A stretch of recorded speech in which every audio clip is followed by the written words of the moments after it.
Ayun. Okay na? Praise God! Praise God! Purihin ng Panginoon. Sige po, palakpakan po muli natin ang ating Panginoon. Imanan lahat.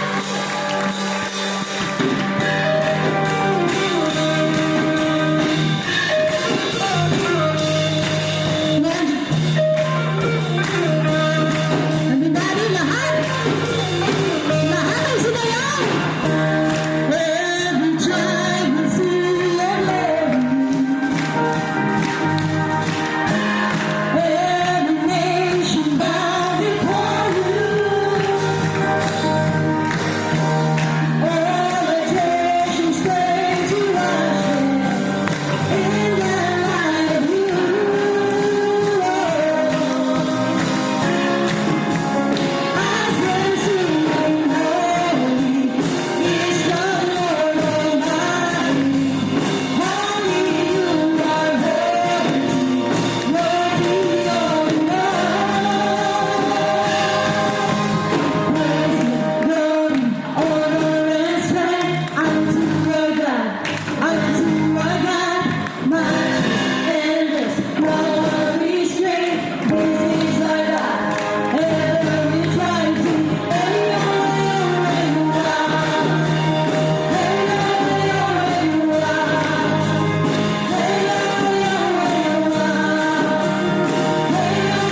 lagi sa iyo, Panginoon. Patuloy kami aawit sa iyo, Panginoon.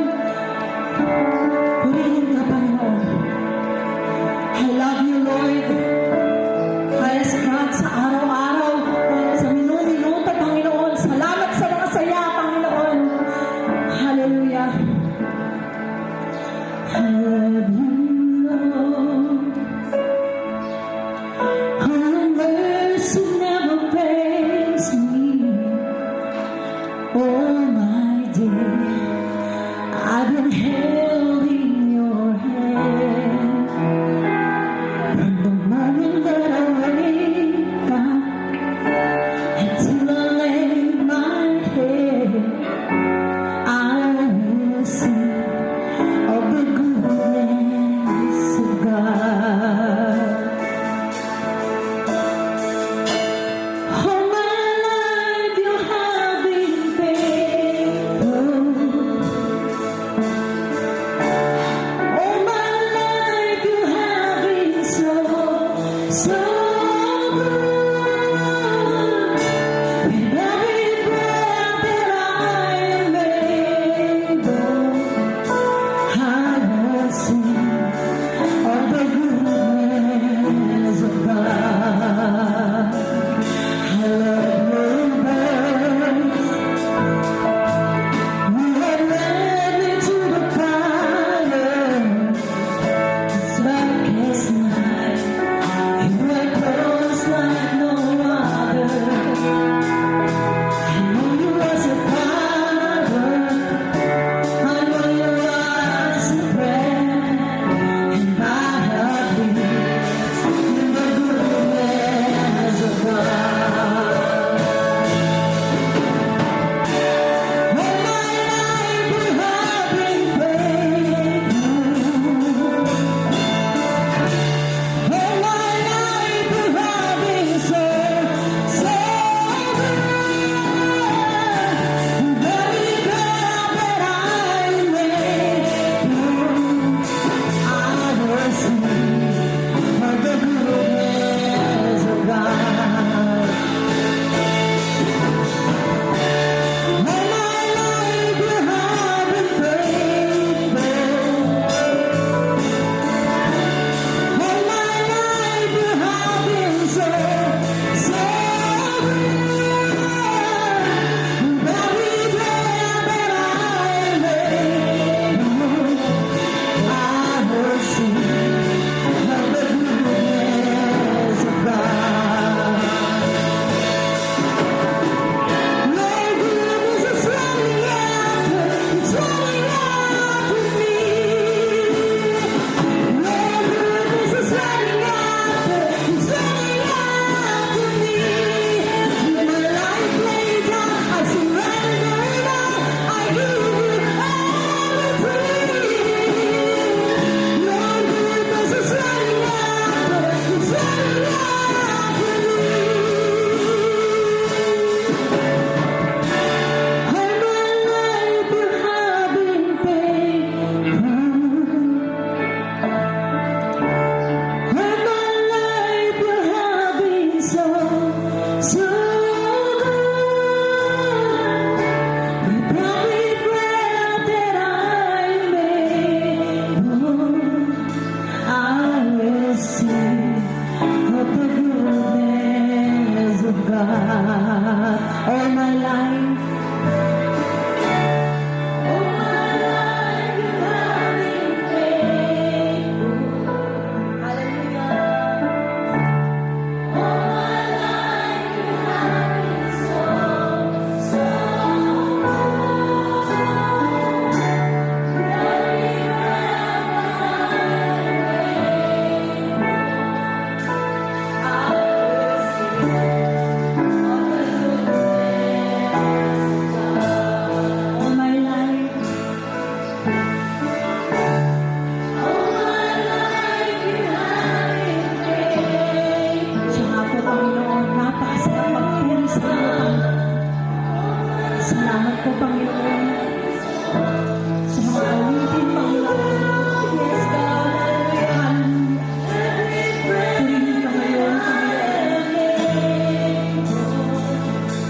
I will sing of the goodness of God. All my life, you have been faithful. All my life you have been so, so good. Every breath that I am able, I will sing of the goodness of God. And I will sing of the goodness of God. I'm gonna sing of the goodness of God. Hallelujah. Praise God. Purihin ka, Panginoon. Dahil lagi kang hindi nagkukulang sa amin, Panginoon. Sa araw-araw, Panginoon. Kahit na nagkukulang kami sa inyo, Panginoon, pero patuloy namin yung kabutihan mo. Yung tunay na nandiyan ka, Panginoon. Dahil araw-araw, Panginoon, yung pagpapala mo, yung binubuhos mo sa amin, Panginoon. Yes, God. Dahil sa mga pagkakasala namin, Panginoon, ay iyong pinubos, Panginoon. Yes, God, purihin ka, Panginoon. Yes, God. Hallelujah.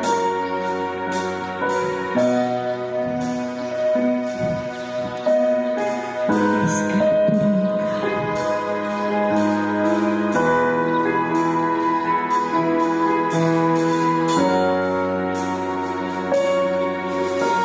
Ikaw ang pag-asa ko, tanging ikaw ang buhay ko, Jesus. Hallelujah, Jesus. Hallelujah. Kahit ako'y nangamba, basta ikaw ang kasama, panatag na.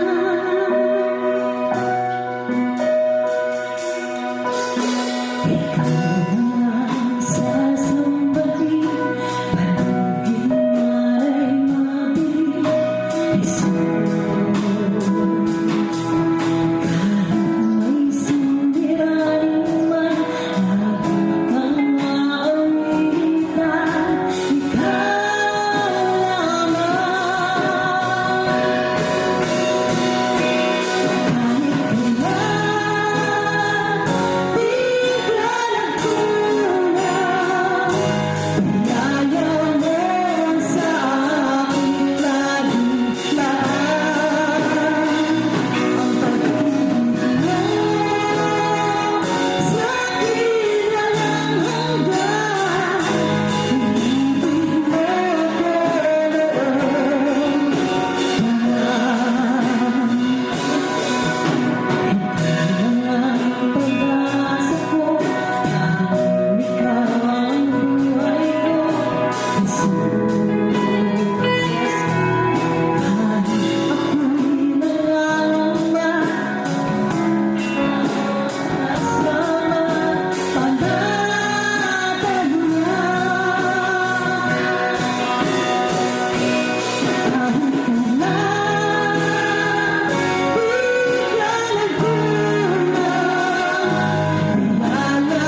Yes, God.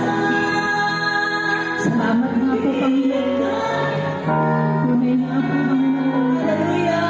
Hindi ka nagkulang sa amin. Hallelujah, Jesus. Hallelujah. Salamat sa mga sandali na napabayaan na namin sumunod sa iyo, Panginoon. Tunay na kapangyarihan ka, Panginoon, sa amin. Tunay po yung kabutihan mo. Kaya binibigay mo sa amin lahat, Panginoon. Yes, God. Kahit kailan, di ka nagkulang. Tingala mo sa amin laging na. Ang pag-ibig mo sa akin ang hanggan.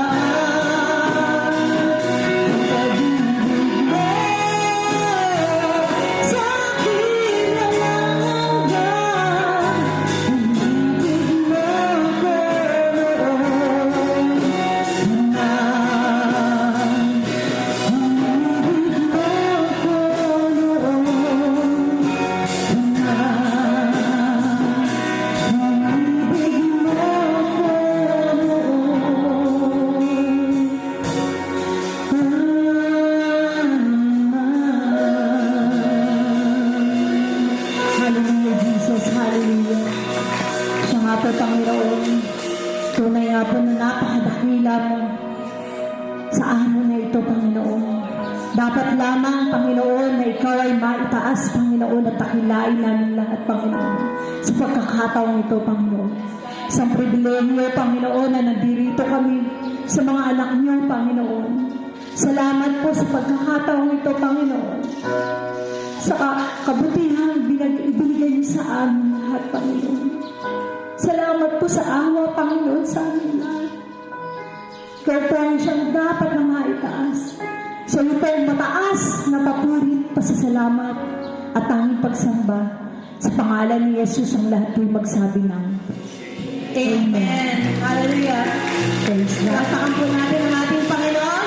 Sige po, bigyan pa natin ng isang malakas na palakpak ang ating Diyos na buhay. Hallelujah.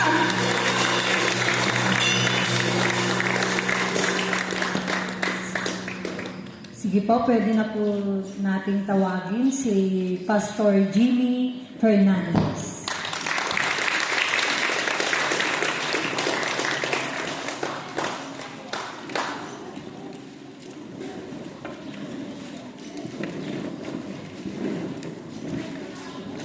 Maray na adlaw sa Indogabos. Naalala ko po nung ako po ay na-assign sa Leyte, halos 2 taon din po ako sa Bicol. At sa loob po ng 2 taon, napakarami ko pong bagay na natutunan sa kabutihan ng Panginoon. Pero bago po lahat, ako po ay nagpapasalamat sa Diyos na maging parte ng gawain ito, ng camp ng mga kabataan. At salamat kay Ma'am Aileen sa pagpapaunlak na magamit ng Panginoon. Alam niyo po, sa totoo lang mga anak, may edad na rin po ako, parang lolo na rin, parang tatay. Mga anak ko na po kayo. Alam niyo, kapag ang tao pala ay nagkakaedad na, marami na pong nararamdaman. Parang iniisip mo sa sarili mo, darating ang araw na mamamatay tayo, babalik sa lupa. Noon, akala ko, pagka mabait ka, sa langit ang punta mo. Hindi po masamang maging mabait. Ang buhay ko po ay talagang ginugol ko sa maraming bagay ng kabataan ko. Pasaway, matigas ang ulo, hindi na bulakbol. Kaya ako naman po na nakatayo sa inyo, hindi po ako gaano nakapag-aral. Pero sa biyaya ng Panginoon, doon ko po napagtanto yung kahalagahan ng edukasyon. At sa akin pong paglilingkod, doon ko rin po nakita na napakasarap po palang mabuhay. At napakasarap din po pala na maging kabataan. Kaya lang, nakalulungkot po, laging tumatatak sa isip ko yung nung ko po ay elementary, way back 1970s. Ewan ko yung mga anak ko kung nasaan pa sila naman. Yung hindi po maputol-putol, na lagi natin sinasabi, na ang kabataan ang siyang pag-asa ng bayan. Naririnig niyo pa po ba yung mga ganong kataga? Yung pag-asa ay nasa kabataan. Iba po ba yung kabataan noon sa kabataan ngayon? Siyempre, malaki po ang pagkakaiba. Noon po kasi, 1975, elementary ako, ang baon ko 25 centimos. 15 sa umaga, 10 sa hapon. Di, ang tanda ko na, ano?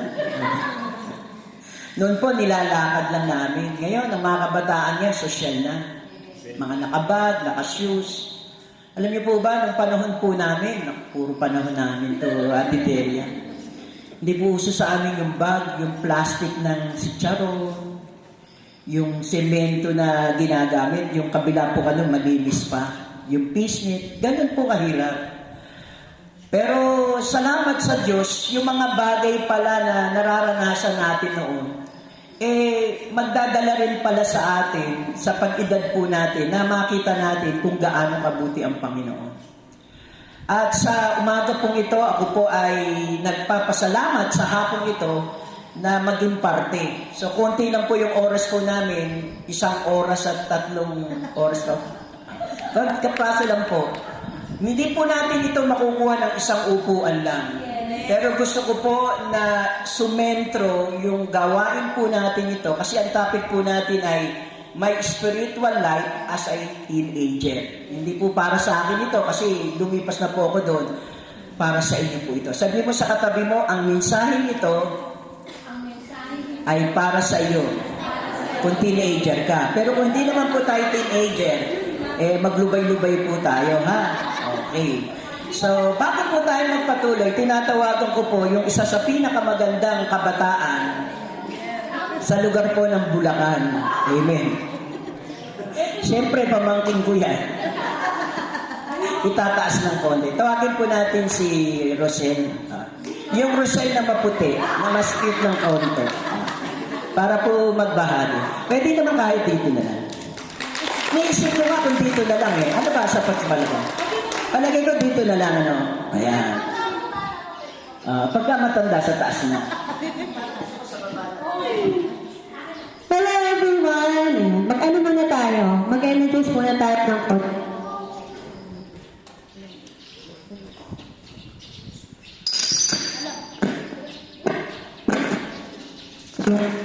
Boses ko. Ay, pinaka-check muna natin kung mga talagang, ano kayo, senior high school, right? Mga kabataan talaga yung nandito. Kasi pag matatanda, hindi na po masyadong familiar dito eh. What's up, mga senior high school? Kasi usual greeting ko, mga matanda. Sige po, good afternoon po sa ating lahat. Isa pa, what's up, mga senior high school? Ayan, mga bata pa. Ayan. So, before I introduce myself, English yun Before ko introduce sa mga sarili ko, meron muna akong sleeping question sa inyo. Ayan. Huwag kayong mag-alala, hindi ito na. And hello po, ma'am. Anong subject po kayo na teacher? Ayun. Ano po sabi ni ma'am? Applied Economics Personal Development. Ano sabi? Applied Economics tsaka Personal Development. Sabi niyo, ano yan? Ano yung sabi niyo? Pero yun, yan, nakakatawa naman po. So, yan, yung question ko sa inyo, sino dito ang may pangarap? Taas ang kamay. Pero yung iba parang wala. Sino dito ang walang pangarap? Diba? Ulitin natin, sino ang may pangarap? Di hindi nagtaas ng kamay, walang pangarap. So, yung sa katabi, bakit nag-aral ka pa? At nagkita kayo ni Mamo. Alam ko lahat tayo may pangarap. Pero yung isang question din, sabi dito, sino dito ang hindi pa sure kung ano yung pangarap nila? I'll be honest, hindi pa sure.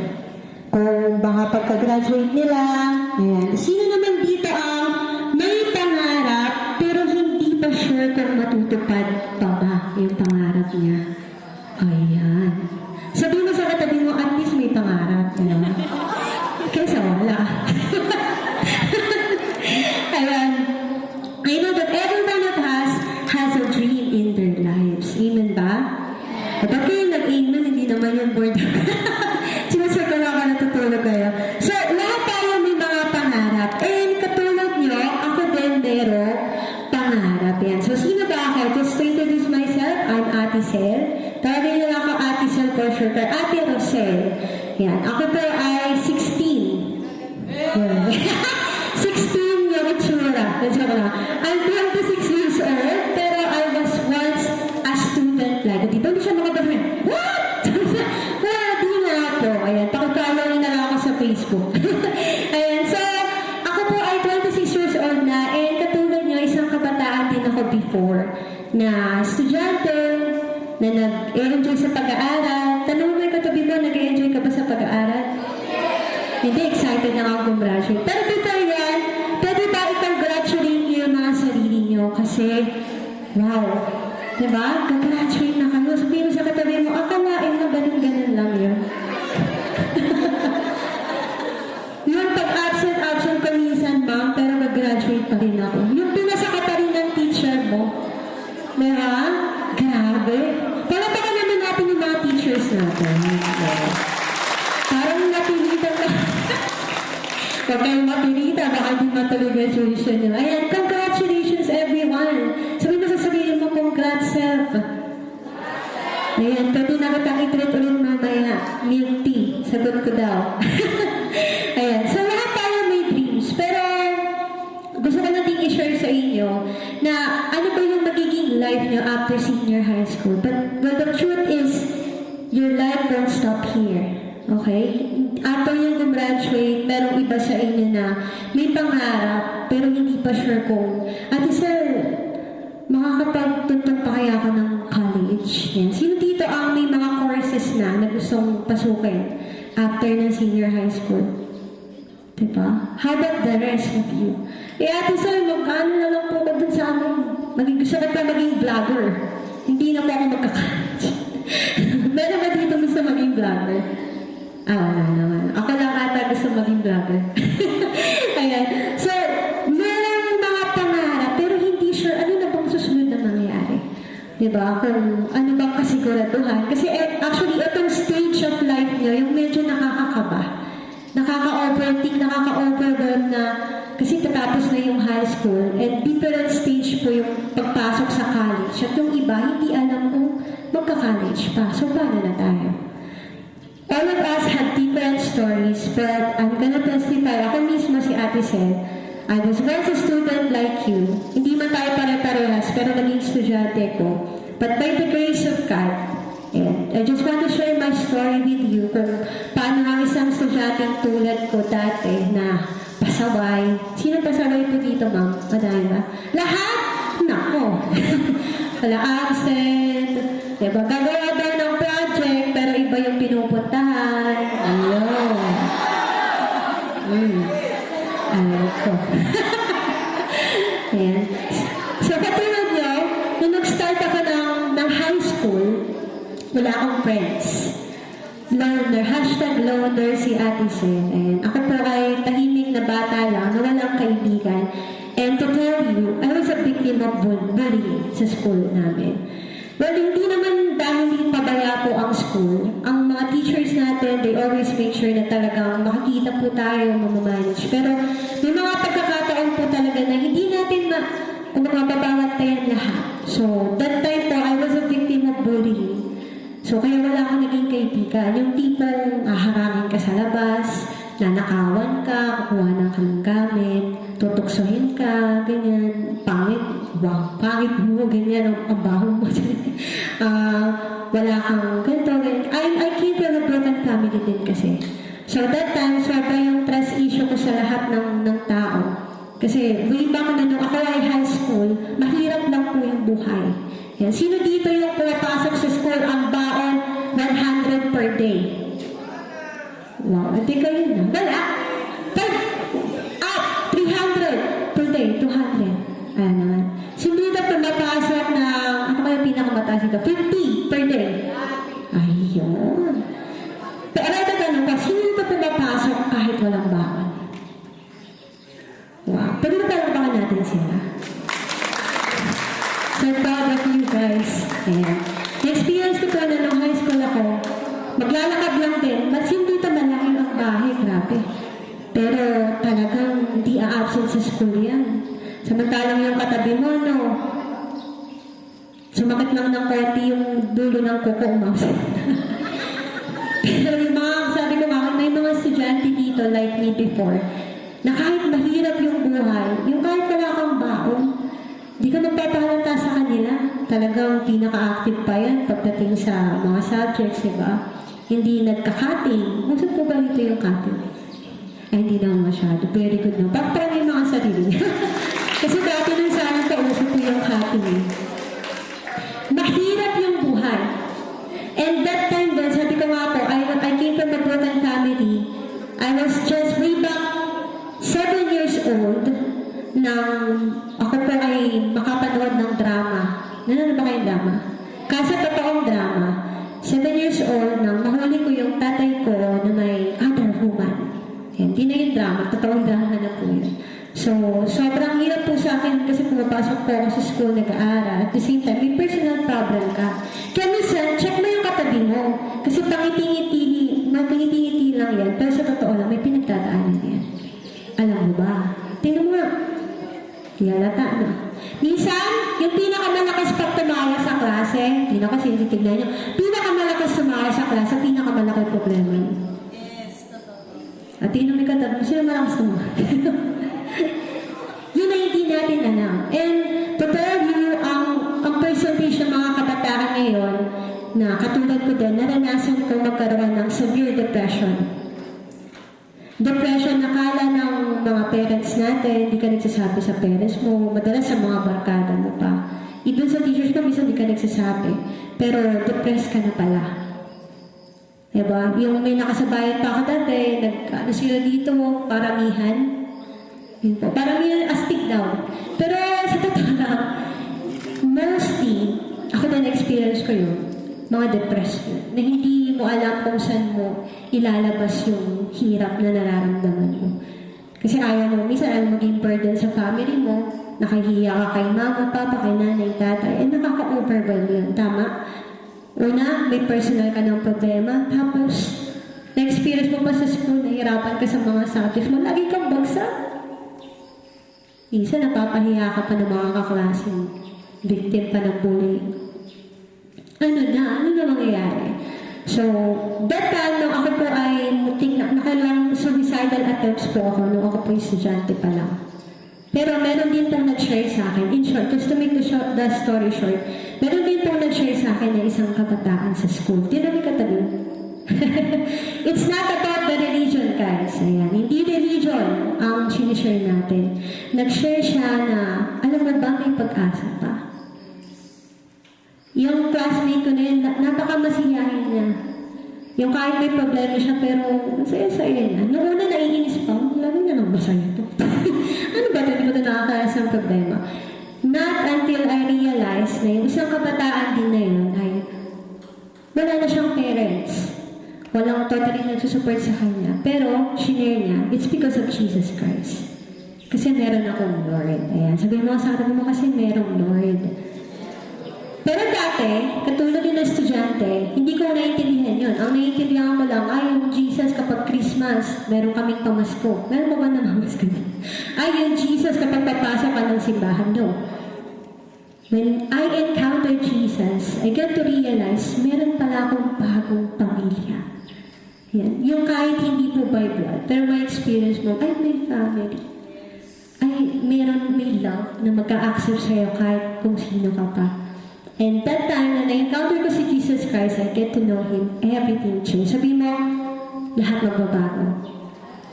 Ayan. So, just to challenge you, hindi lang kasi yun na-experience ko, marami pa. Dahil kaya ako sa broken family, pinalaki po ako ng, siyempre po, wala po yung tatay ko. Pinalaki po ako ng tatay-tatay ko na lesbian. Ayan. So, nagkaroon ako ng medyo identity crisis sa life ko po noon. So, medyo siga-siga. Pero ngayon hindi naman. Na parang, ang nagpalaki po sa akin is ako sa lesbian, pero hindi po nagkulang sa pagmamahal. Pero nung makilala ko po si Jesus Christ, doon ako mas nabuo. And unti-unti yung family ko ay binubuo na ng Lord. Yan, napatawad ko yung tatay ko, and ayos yung pamilya ko, and God has blessed me with so much things. Bakit? Nakagraduate ako ng pag-aaral. Oh, wala. Wala. Paano yun? Diba? Sipag kailangan mo din ng faith sa Lord. Hindi mo kakayanin. Lalo kung marami ka pang personal na problems, pag nakilala mo si Lord, lahat gagaang. Meron ba mga Christian na dito? May mga, nakilala na si Lord personally sa inyo? Meron. Ayan, nakakatawa naman. At may mga times ba na minsan nasishare mo yung kaklase mo umiiyak, broken-hearted pala, no? Yung kala mo pangingiti-ngiti, pag sa Facebook, sa Facebook, sa Instagram, ang ganda ng mga posts. Sarap ng mga pagkain, ng mga bonding. Tingnan mo yung TikTok niyan. Tingnan mo yung repost niyan sa TikTok. Patay. Tingnan mo yung Twitter niyan. Ayun, nandoon.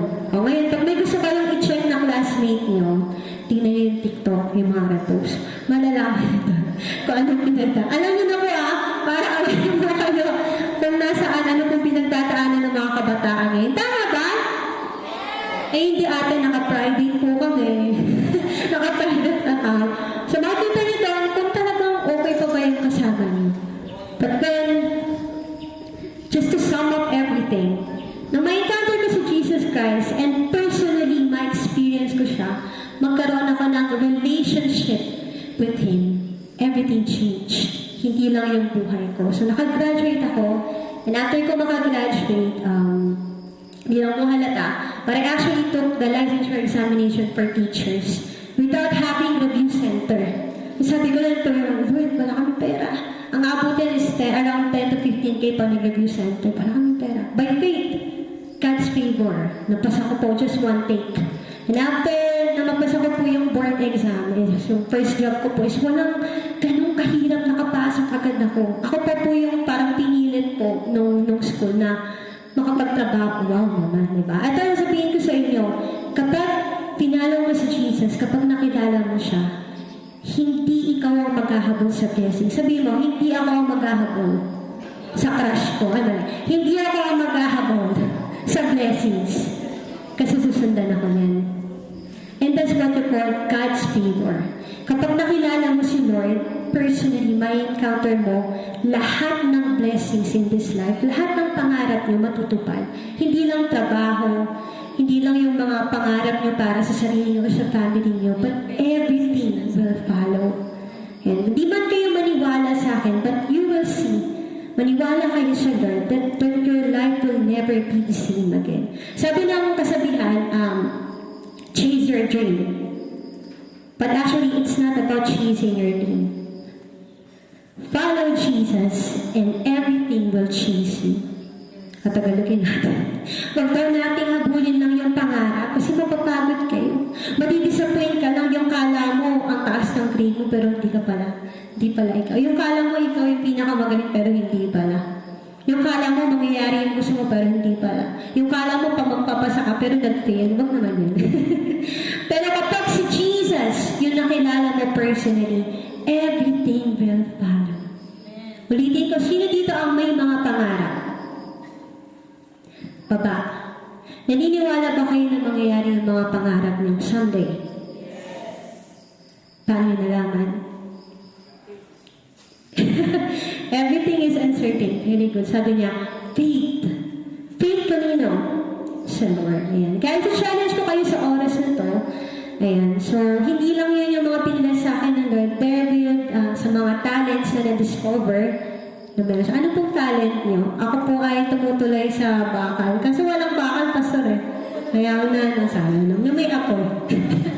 Ayan. So, si Ate Sen, nung nakakilala ako kay Jesus Christ, pati mga talents ko ay na-discover. Ako po ay, syempre po kasi sa church, ako po ay isang musician. Brother din. Starting pa lang. Papalo na lang, guys. Ayan. So, meron na akong ipaparinig sa inyong kanta. Before ko pong ibalik ulit kay Pastor. Pero kailangan ko ng help kasi wala pong stand. Ayan. Kahit kayo na lang po siguro.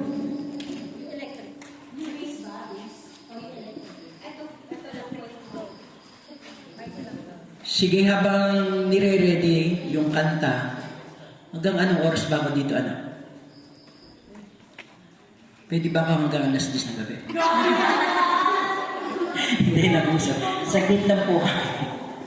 Alam kong may program po tayo. Pero tulad ng sabi ni Shen, lahat po tayo may mga pangarap. lakihan na po natin. Amen po ba? Sino nangangarap na makapagka-college siya? Tignan mo nga yung paligid mo. Tingnan mo si tatay, wala naman trabaho. Kaya parang hirap. Kung ako yung negosyante, mamumuhunan dito, parang magdadalawang isip ako. Di ba? Pag nakita natin yung sitwasyon natin, pero sa gabi ito, huwag natin malitin yung sarili natin. Amen po ba? Kasi malapit na malapit kayo sa Diyos. Kasi malapit po kayo sa bundok. Amen? O dito, walang daanong tukso. Pag bumaba tayo doon sa Kabiasnan, nako, napakaraming tukso. Kaya, marami yung mga kabataan na nangangarap na pumunta sa ibaba. Mapunta ng Maynila. Tama ba ako doon? Di ba lahat naman tayo nangangarap? Minsan iniisip natin na dito na lamang ba ako? Pero sa gabi ito, hindi po kami papayag na aalis na hindi po natin malalaman yung sikreto ng buhay. At pangarap po natin, dito po sa lugar niyo, sa school nito, magkaroon ng bagong mayor na darating na panahon. Amen? Bagong kapitan, magkakaroon ng doktor, engineer. Parang ayaw nyo yata. Di ba nakakatuwa? Na mangyayari yung lahat ng mga bagay niyo, walang imposible, walang bagay na mahirap para sa Panginoon. Ready na, Rosel? Ayan. Ayan. Habang may pinamimigay si Ate Sel, ayan. Kakanta siya. Hawakan ko na lang. Hindi, okay lang. Isang oras lang.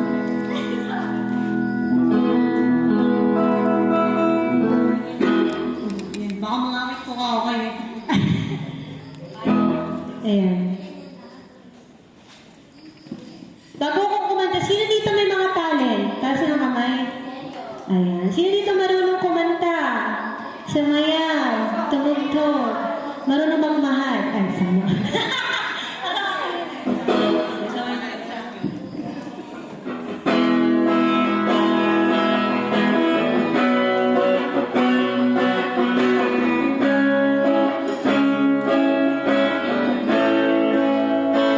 Jesus, mahal kita, sobrang mahal kita. Buhay ko'y nag-iba, wala nang makilala ka. Mahal kita, sobrang mahal kita. Buhay ko'y nag-iba, wala nang makilala ka. Nang makilala kita, ang buhay ko'y nag-iba. Pinong ko mo ang aking lagi nakikita mga mata. Sa tuwing ako'y nalulungkot, ikaw lagi ang karami. Sa tuwing ako'y nalalakpak, ikaw lagi aking kapagpakita ko ng pili mo sa paggawa nito ka. Nandiyan naman sila, anong meron sa'kin, bakit ko pa inabos mo sa'kin? Ito mismo siya nagawa upang kabataan ay maihalin sila'y makakta ng mga salita mo na dapat nilang maganto. At nang maliwanag ko kahit maging sa buong mundo, isang dating kabataan, patapal na ang aking buhay. Ngunit dahil kay Jesus, ang buhay ko ay masasay. Mahal kita, sobrang mahal kita.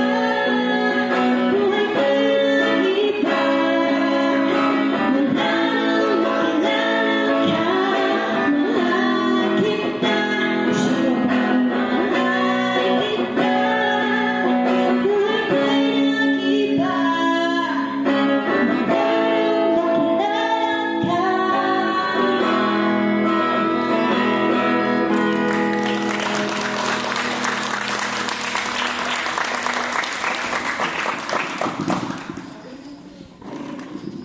Yes, salamat kay Sel.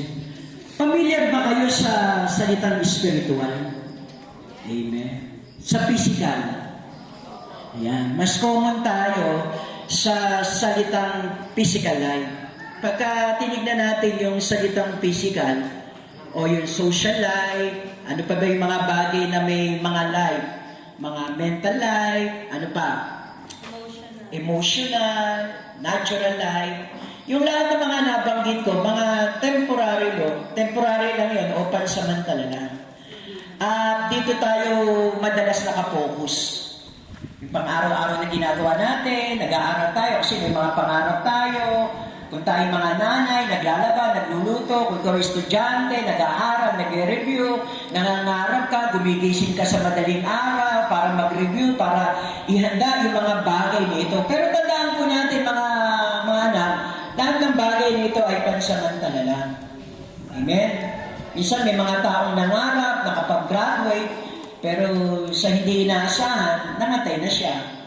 So, hindi masamang mangarap, hindi masamang mag-aral, gawin yung gustong natin gawin, kasi tayo naman talaga yung meron tayong kalayaan na ibinigay ng Diyos para gawin natin yung mga bagay dito. Kaya kung bakit ko ito sinasabi, yung mga bagay na pinagtutuunan natin sa kasalukuyan, ay pansamantala lang. Minsan nabibigo tayo, minsan may pangarap tayo makapagtapos, hindi naman natutuloy kasi nga minsan dahil sa maraming bagay na nangyayari. At mapalad tayo mga anak kasi nakatungtong tayo sa eskwelahan, nakapag-aral tayo.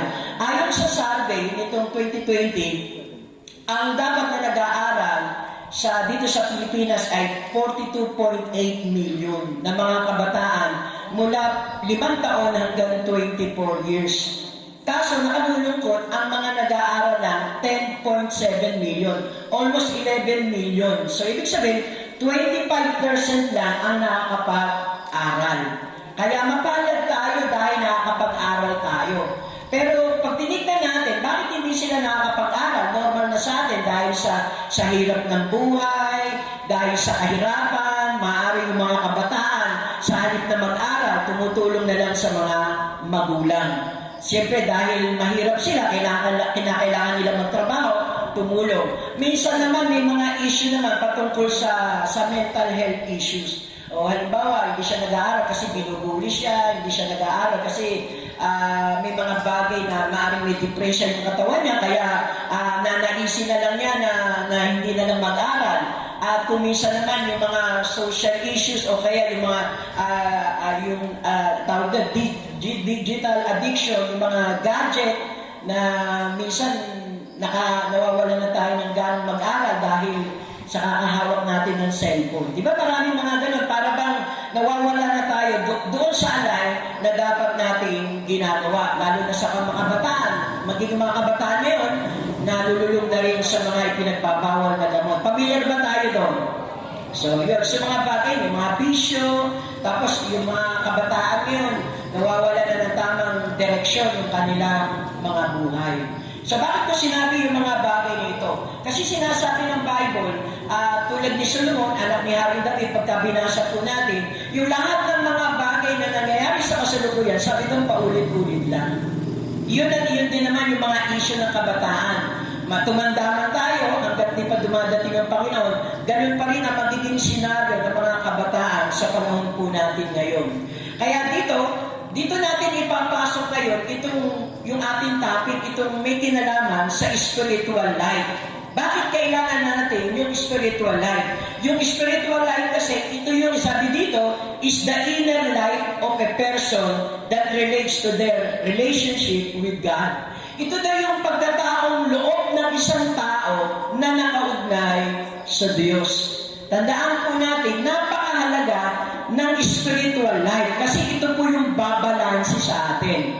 Kasi tignan nyo, sa dami ng mga issues sa mga kabataan, mga problema, kahirapan, kawalan ng parabang wala na siyang pag-asa, kahit gusto niyang mangarap, kaya lang wala namang nangyayari sa paligid niya. So ano yung mangyayari dito sa spiritual life natin? Sa spiritual life, tinutulungan tayo nito para patibayin, para bigyan tayo ng pag-asa. Siyempre, pag gusto natin ng pag-asa, gusto natin lumakad, ayon sa kalooban ng Diyos, gusto rin natin ayusin yung buhay natin, kaya lang hindi ganun kadali. Bakit? Kasi meron isang kanta, si Blackjack, isang singer, sabi niya, gusto kong bumait, pero hindi ko magawa. Meron namang isang kasaysayan sa Bible, si Solomon, nasa kanya na ang lahat ng bagay, ang asawa niya ay 1,000. 700 yung asawa niya, yung 300 yung kinakasama niya, lahat ng pagkain na masasarap, nasa kanya na, yung alak. Pero alam niyo ba mga anak, sabi niya, lahat pala ng bagay nito, walang kabuluhan. Ibig sabihin, lahat ng bagay sa wala. At the end ng buhay natin, para saan pa yung buhay na ginugugol natin sa buhay na ito? Kasi wala rin naman tayong kasiguraduhan. Pero dito sa spiritual life, yung relasyon natin sa Diyos, hindi lamang tayo tutulungan sa kasalukuyang buhay, lalo tigit yung buhay natin sa hinaharap. Kasi tandaan natin, meron tayong tatlong sangkap sa buhay po natin. Yung una, yung buhay natin sa nakaraan. Tapos na po, yung panahon na kayo bata pa, ay yung mga bagay na ginugol natin, mga throwback na lang yan, mga inaalala natin. Pero yung buhay natin sa kasalukuyan, dito tayo nakikipag-punyagi. Dito tayo nakikipaglaban, dito natin ginagawa yung mga bagay na pwede natin gawin. Kaya lang, meron pang isang klase ng buhay, ito yung tinatawag na sa panghinaharap. Lahat tayo nangangarap, kaya lang, hindi natin hawak ang sitwasyon ng buhay. Meron mga kabataan, kagagraduate lang, matalino siya, mayaman siya, maganda siya, gwapo siya. Pero sa isang iglap na aksidente, namatay, natulog, hindi na nagising, mag-boyfriend, mag-jowa, naghiwalay. Di ba ganyan yung mga issue na nangyayari sa panahon natin ngayon? Pero ang tanong natin, kumusta na yung kanyang buhay? Kaya sa buhay po natin mga kapatid, napakalaking bagay na matutunan natin na magkaroon tayo ng relasyon sa Diyos. Sabihin nga natin, relasyon sa Diyos. So para maging matatag tayo, lumawak yung pagkaalam natin tungkol sa Diyos, kinakailangan nagbabasa tayo ng Bible. Kaya binigyan kayo ng Bible, binigyan kayo ng maliit na parang leaflet na ganyan para basahin natin. Para sa ano? Siyempre, pagkain ito ng ating kaluluwa. Yung katawan natin, pinapakain natin, pinalalakas natin.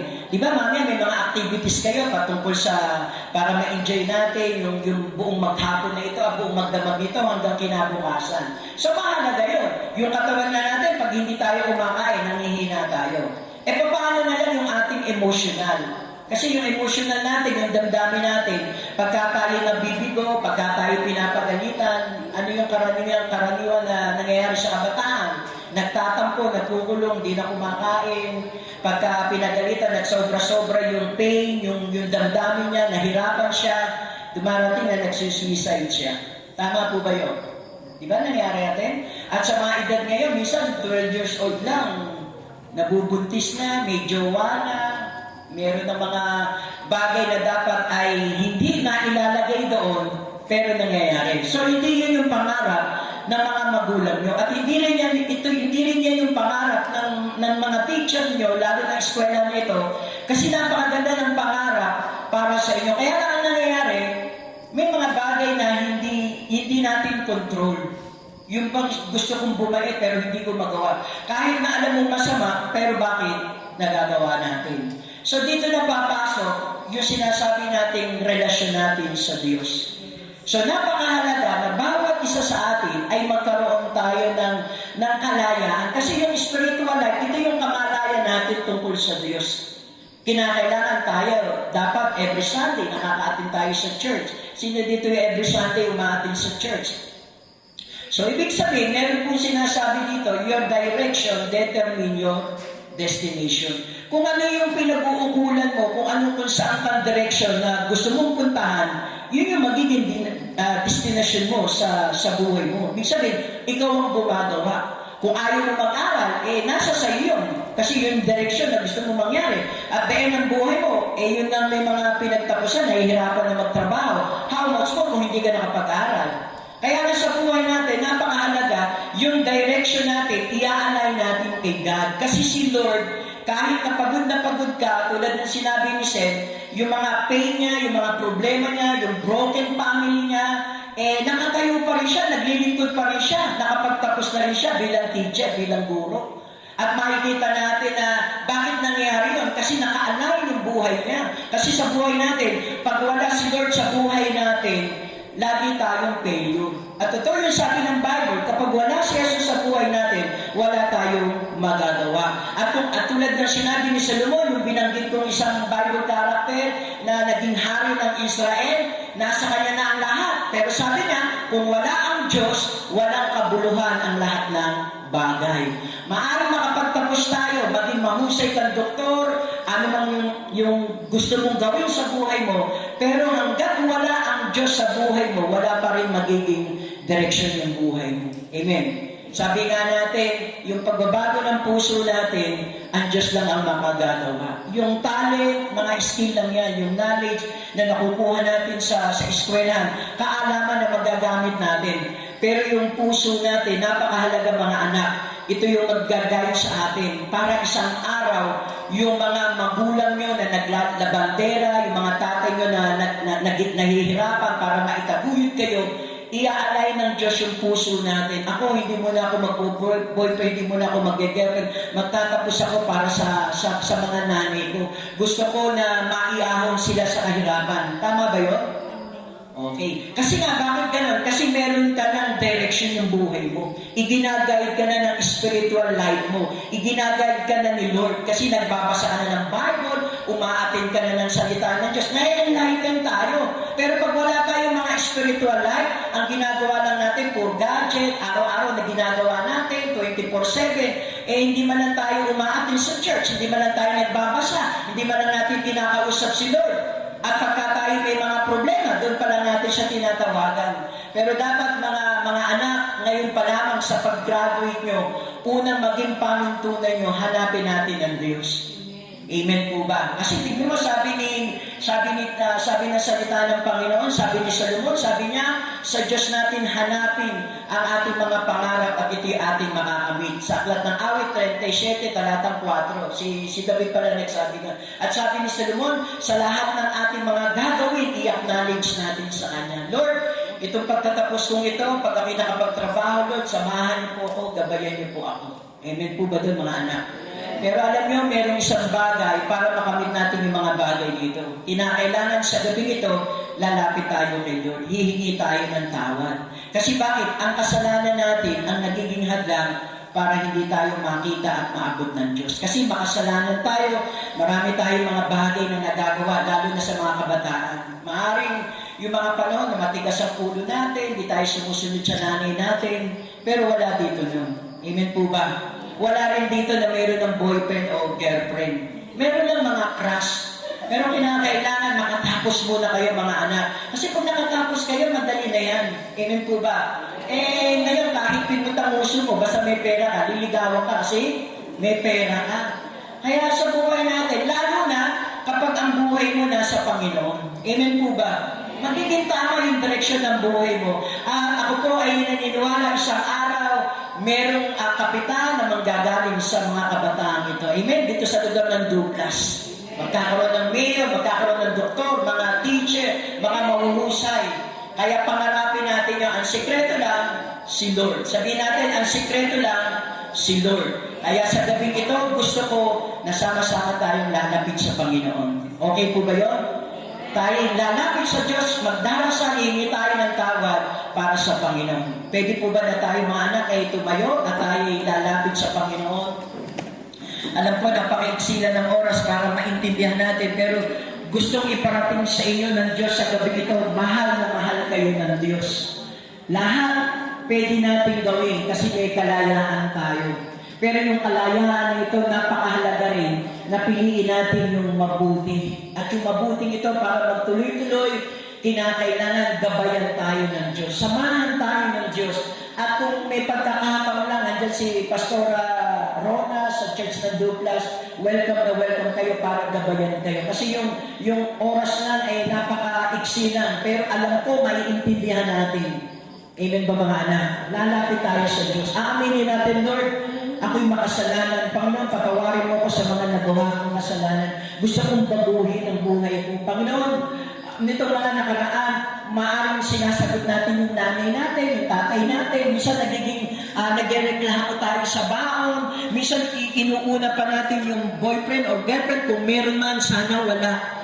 Kasi sa panahon po natin ngayon, bihira na yung walang girlfriend, boyfriend. At sa kabataan pa lang, natututo na uminom ng alak, uminom manigarilyo.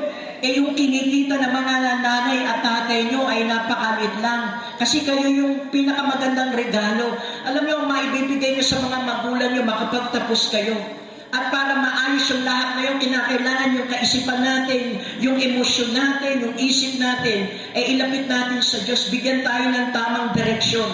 At yung direksyon na ito ay magagawa lang natin sa gabing ito. Umpisahan natin lumapit sa Diyos. Idulog natin ang ating puso sa Panginoon. At ako'y naniniwala, mga anak, kakausapin ka ng Panginoon habang nakatayo ka. Ito yung pagkakataon na pwede kang humingi ng tawad sa Diyos. Kasi kung meron mang higit na nakakakilala, ay walang iba kung hindi ikaw. Maaari ng mga nakarang araw o maraming mga beses na nasasagot mo yung nanay mo, o may mga bagay ka na minsan mabigit sa puso mo, wala kang mapagsumbungan, nandyan si Lord. Kausapin mo siya at hayaan mo ang Diyos, maramdaman mo na yakapin ka niya. Alam ng Lord na marami kang pangarap. Umaasa yung nanay mo, yung tatay mo na makapagtapos ka. At may mga kapatid ka pang maliliit na nais makapagtapos. Kinakailangan pumukos ka, anak. Sikapin mo makatapos, makatulong sa magulang mo. Minsan kailangan muna natin isang tabi yung sarili natin. Minsan kailangan natin isakripisyo yung ating nararamdaman. Kasi nakikita natin yung pamilya natin na kailangan ka niya. Sa gabing ito, tayo lalapit sa Diyos. Awitin natin ang puso ko'y dinudulog.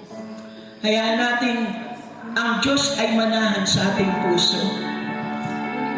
Maaari hindi natin alam yung awit o maaari yung iba'y alam sa bayan po natin. Ito yung panalangin ng paglapit natin sa Diyos na parang sinasabi natin, Lord, mahal na mahal kita. Lord, marami akong mga bagay na nagawa, mga pagkukulang. Maaari hindi man ako naging mabuting anak. Maaari hindi man ako naging mabuting estudyante. Maaari mababa man yung grado ko. Maaari, O Diyos, hindi ko alam kung makapag-aaral pa ako sa kolehiyo. Pero Lord, narito yung puso ko. Baguhin mo po ko. At hayaan kong iayos mo sa gabing ito, Lord. Yes, O God. Salamat, Panginoon. Sa gabing ito, Panginoon, binarapat mo, O Diyos. Tulad ni Rosel na isang kabataan na broken family. Pero inayos mo yung kanyang buhay. Marami siyang pinagdaanan, napingit ang kanyang kamatayan. Pero dahil pinaka-align, dahil alam ko, O Diyos, ganun din ang gagawin mo sa mga kabataan na narito, Lord. Ama, dalangin mo po, Panginoon, hallelujah. Ano man ang kanilang kalagayan, ano man ang kanilang sitwasyon sa gabing ito, Panginoon.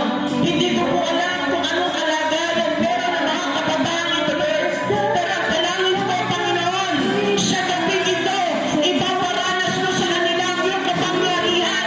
Yayakapin mo sila, Panginoon. At hayaan mo, Diyos, ng aming puso, Diyos, ay mailapit namin sa iyo. Yes, O God. Oh, Jesus. Salamat, Panginoon. Touch, Lord. Yakapin mo po ang bawat kabataan. Lalo na, Panginoon, sa mga kabataan na hindi pa ginagawa yung direksyon ng kanilang pamumuhay.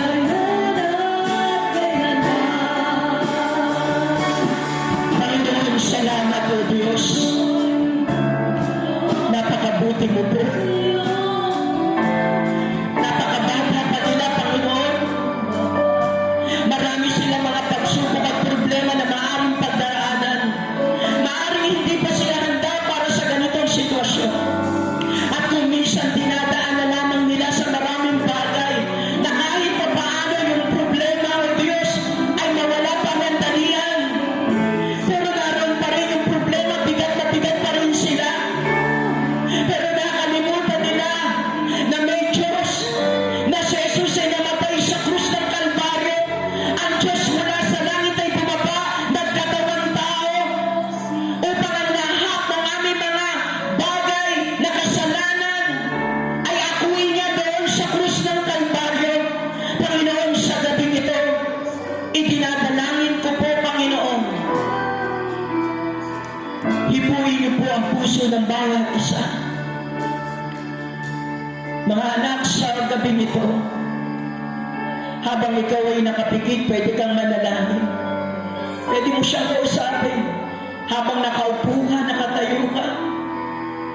Yung damdamin mo, maaaring hindi man nakikita ng mga teacher mo yan, maaaring wala kang mapagsabihan kasi nahihiya ka. Maaaring bigat na bigat ka. Maaaring dinadala mo lang ito sa pangiti-ngiti, nagpapakasaya ka lang.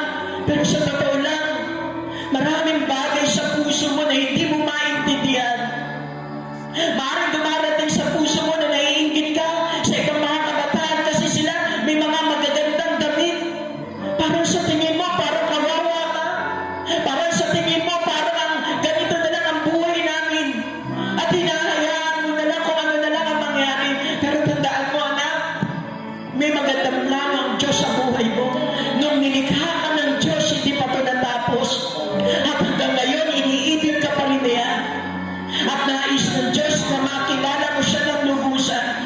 At yung spiritual life na ito, yung kamalayan mo sa Diyos, yung paglapit muli sa Diyos, na aalalahanin mo siya, na pag-gising mo sa umaga, magpapasalamat ka, at bago ka matulog, magpapasalamat ka. At sa lahat ng gagawin mo, lagi may kukonsulta sa Diyos. Panginoon, samahan niyo po ako. Tama po ba yung aking gagawin? Lord, bigat na po kami sa mga gastusin.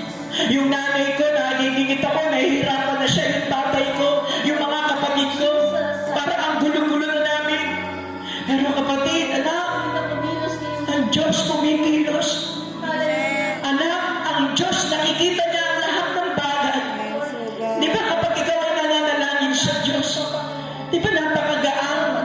Hindi mo maramdaman, hindi mo malaman kung saan ang gagaling, nagkakaroon ka ng peace of mind, nagkakaroon ka ng kapayapaan.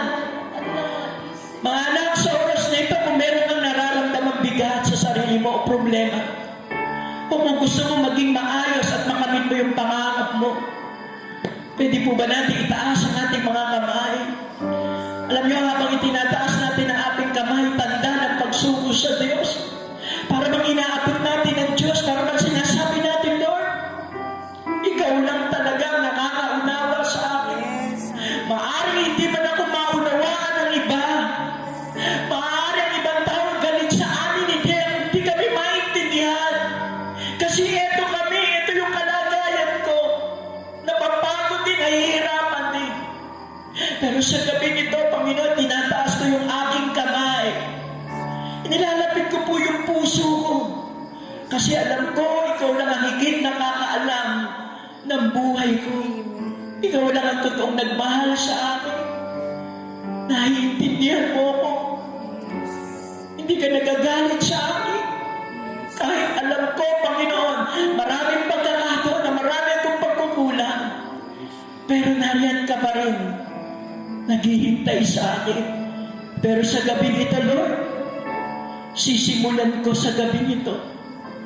Kahit mamaya sa pagtulog ko, magpapasalamat ako sa iyo. Hanggang kinabukasan. At sa araw ng linggo, Lord, kung di man ako nakakapagsimba, sisimulan ko, Panginoon, sapagkat napakabuti mo. Salamat po, Panginoon. Hayaan mo po, Panginoon, sa gabi ito, Lord.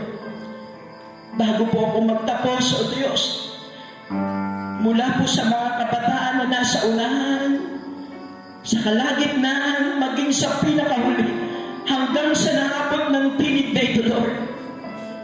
Pwede po ba, Panginoon, yakapin niyo sila na mahigpit? Na mayroong Ama sa langit na nagmamahal sa kanila, na iibigin sila kahit sino pa sila, kahit maraming pagkukulang. Panginoon, salamat. Aking itinideklara sa kalangitan na mula sa mga kabataan ito, sa mga lalaki at babae, na maayos ang kanilang buhay, makapagtatapos sila. Walang imposible sa iyo. At mula sa mga kabataan ito, Lord, mayroong susulpot na magiging mayor sa lugar ito, magiging doktor, magiging guro, abogado, inhinyero. Yung mga bagay na ito, Panginoon, ay aking dinideklara at maging ang kanilang antas ng kanilang pamumuhay. Itataas mo sila. Panginoon, salamat sa gabi nito, Lord. Ingatan mo po sila, Panginoon, sa buong magdamag na ito. Hanggang sa kinabukasan ng kanilang programa, Panginoon, maranasan nila, Panginoon,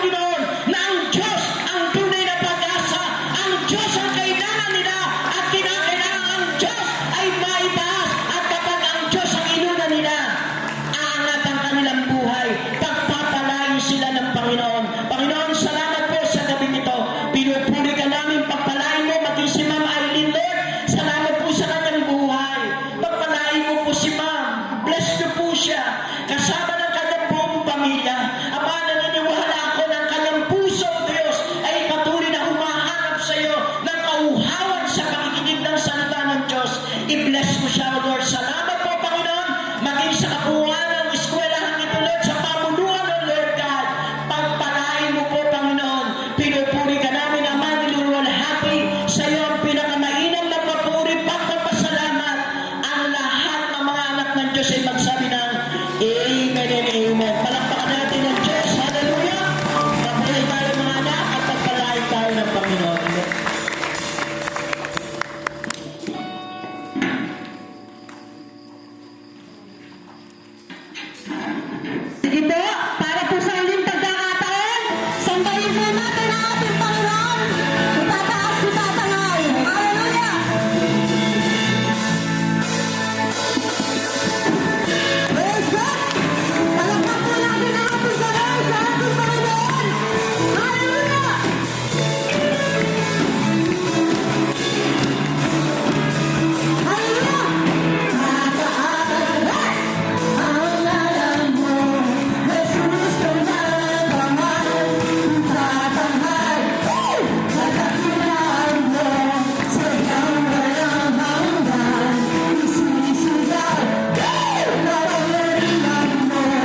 on luck na magtungo kami dito at